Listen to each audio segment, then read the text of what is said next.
पीड़ित परिवार को 2 लाख टंका क्षतिपूरण देवाकू निर्देश देइछंती।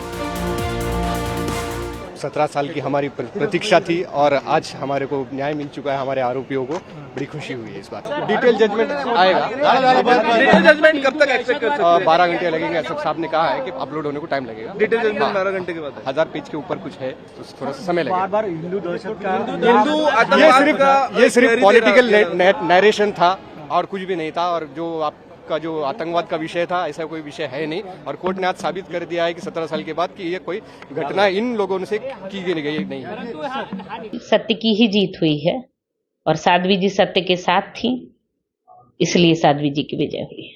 शायद विश्व के इतिहास में ये पहली घटना है जिसमें किसी महिला को बिना किसी अपराध को देखे हुए, साबित किए हुए, अपने मन से ही मनमाने ढंग से प्रताड़ना दी गई। और इतनी प्रताड़ना कि जिसको शब्दों में नहीं कहा जा सकता है। वो जिन्होंने झेला है वही जानती हैं और उसका प्रमाण है। आज मुझे बहुत प्रसन्नता हुई है और मैंने तो उसी समय सुन लिया था जब कोर्ट ने निर्णय दिया। इससे कांग्रेस का काला चिट्ठा जनता के सामने आ गया है और वो वास्तव में ये लोग कोई प्रमाण नहीं जुटा पाए। ये भगवावादियों को सताने के लिए भगवाधारियों को कांग्रेस ने करवाया था।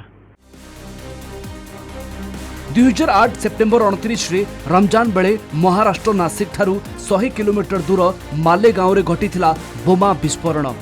एलएमएल फ्रीडम बाइक रे खोंजा जाइथिबा बोमा विस्फोरण होइथिला। प्रथमे घटनार तदंत करुथिला महाराष्ट्र एटीएस। विस्फोरण रे व्यवहृत बाइक प्रज्ञा ठाकुर नारे थिला बोली एटीएस कहिथिला। यहाँ पर गिरफ होइथिले प्रज्ञा। एटीएस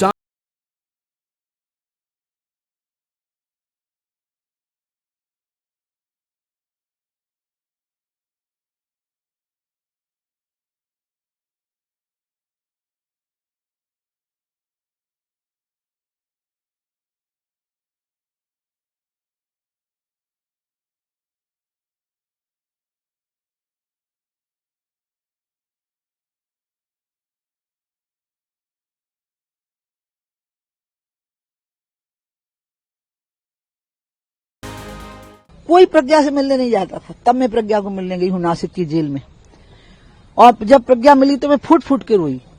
वो इतना शर्मनाक था, इतना यातनादायक था कि बड़ी मुश्किल से कोई स्त्री उस प्रताड़ना को झेल सकती थी।